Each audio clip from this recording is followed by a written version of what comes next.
The story, Anna and the Magic Garden. Anna is a girl. She is 7 years old. Anna lives in a big house with her parents. She has a small garden behind her house.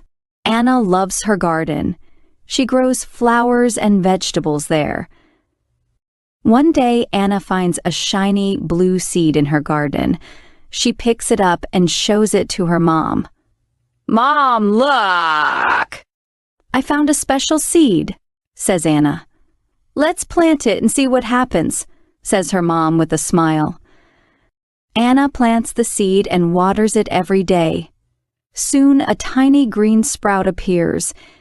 Anna is very excited. "Wow!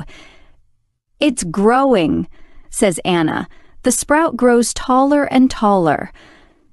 One morning, Anna wakes up and sees a beautiful tree in her garden. The tree has sparkling leaves and bright, colorful flowers. "This is a magic tree," says Anna. The magic tree gives Anna special fruits. When she eats them, she feels very happy and strong. Anna shares the fruits with her friends. They all feel happy and strong too. Anna takes good care of the magic tree. She waters it and talks to it every day. The tree becomes even more beautiful. Anna's garden is now a special place. Everyone loves to visit and see the magic tree. Anna is happy to share her magic garden with her friends.